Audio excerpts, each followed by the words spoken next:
The night my son knelt down to propose, I was standing in a bank parking lot in Mississauga, shaking in the cold, staring at a confirmation email that said $8 million had been transferred out of my name.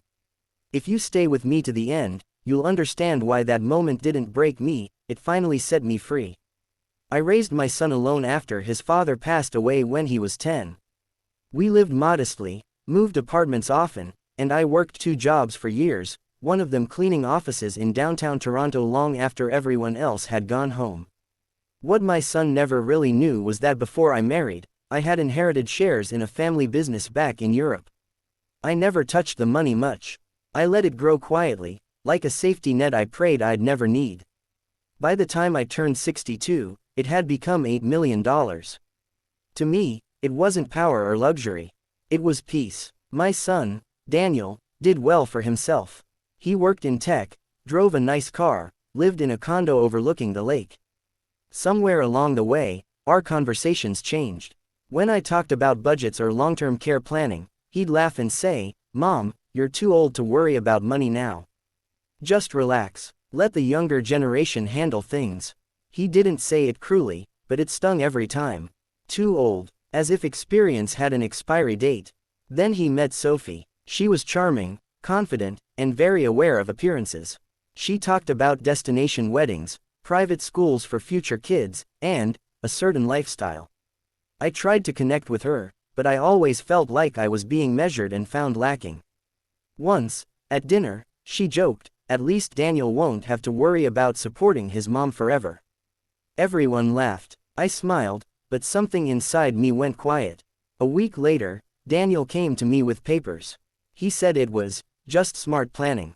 A power of attorney. He said if anything happened to me, it would make things easier. When I hesitated, he sighed and said, "Mom, you don't even use that money. What's the point of it sitting there when you're not going to enjoy it?" That was the moment I realized he wasn't talking about my safety. He was talking about access. That night, I made a decision I never thought I'd have the strength to make. I called my lawyer. By morning, the money was moved into a trust with conditions only I controlled. Charitable giving, education funds, a future residence of my choosing. And yes, a portion for my son, but only if he learned to respect the woman who raised him. When Daniel found out, he was furious. He accused me of not trusting him, of being manipulated by fear. Sophie stopped calling altogether. The silence hurt more than the anger. Months passed. Then came the call. Daniel said he was proposing to Sophie.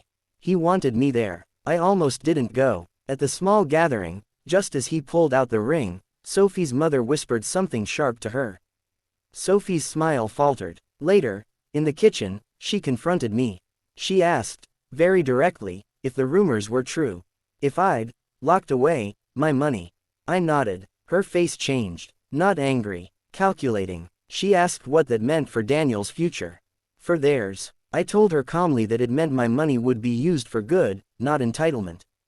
That it meant I trusted love that didn't depend on inheritance. The engagement didn't last. Daniel didn't speak to me for a long time after that. When he finally did, his voice was different. Quieter. He said he hadn't realized how much pressure he'd been under to be someone else. He admitted he'd started seeing me not as his mother, but as a resource. That was a hard truth for both of us. Last week, we walked along the waterfront together, the wind cold and honest. He apologized, not for the money, but for the way he'd made me feel invisible, too old. I told him I wasn't too old for money, or love, or choices. I was finally old enough to make them without fear.